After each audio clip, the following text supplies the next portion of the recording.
Morning everyone. Today's helpful hooger is how to make my Fireside Flames card. I've had several requests for instructions for this card and it was just too difficult to try and sit and write all the instructions and take photographs, so I thought it would be easier for me and for you to see how it's done on video. This card has a layer of vellum inside the layers, inside the mats, and when you put a little battery operated tea light behind it, the fire flickers. When I first saw this set, it's in the Holiday Mini, it's called Fireside Christmas. Here it is here. I got it in clear mount. I haven't got many clear mounts. I didn't have many clear mounts till I got this one, and now I love using them. It's in the Holiday Mini on page 27 in the Stampin' Up! Holiday Mini catalogue. If you need one of these, just ping an email to me and I can pop one in the post. Anyway, this card, it has several steps to it, so you can pause and play and pause and play as and when you need to. Okay, let's go on.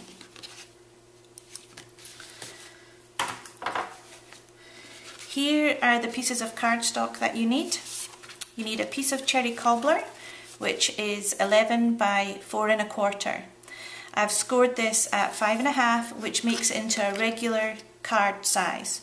And then I've also scored it at 8 inches also. This creates the easel for the card, but you need the actual card front itself. So this piece of cherry cobbler will eventually go here and create an easel card. And this piece is 5 1/2 by 4 1/4. Then my mats, this designer paper is Deck the Halls designer paper. You can use anything you want, anything you like. This is 5 1/4 by 4, sorry. I like the muted tones in this designer paper, so it doesn't pop out too much, but it just gives a little bit of dimension. The next mat is another piece of cherry cobbler, is 5 by 3 3/4. And then you need a piece of crumb cake, which is 4 3/4 by 3 1/2. On this I have stamped the Season's Greeting sentiment from the Fireside Christmas stamp set, and I've stamped that in cherry cobbler, and then I've stamped the fireplace image slightly up, maybe about 1 centimetre above the Season's Greeting sentiment.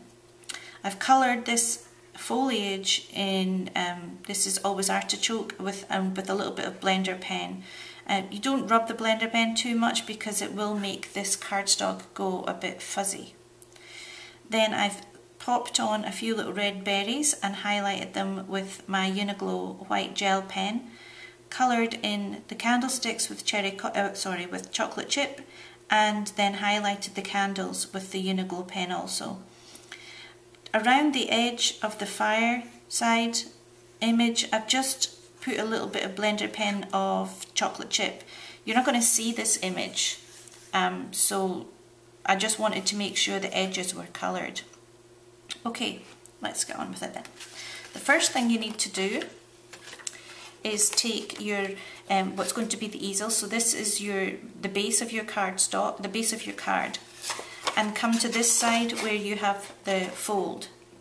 Then I'm going to take my 1 1/4 or 1 1/4 inch punch, circle punch, and I'm going to put it in as far as it will go in my punch and take out the circle. Then I wouldn't recommend that you try to go through 2 layers of cardstock with your punches.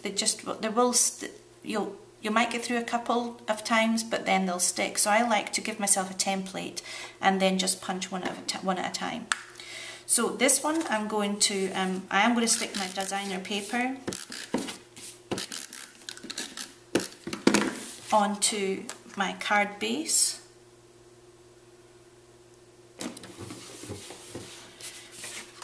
And then I'm going to stick the card base onto the easel.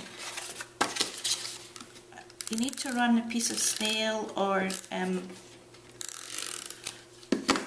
tape, double tape, whichever you prefer, onto the lower half of the fold. And then line up your mat, your card front. And that's the kind of shape that you'll get.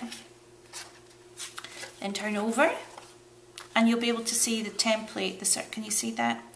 Of where I've punched the previous circle. So I'm going to go in again and match up again and punch. Okay, so I now have my hole there. Now I'm going to mat again, so it's the same thing again. So I have my card front now, and I'm going to place this mat on.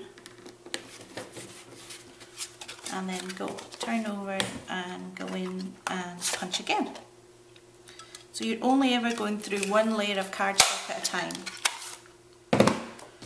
There we go. Okay. So you have your card base.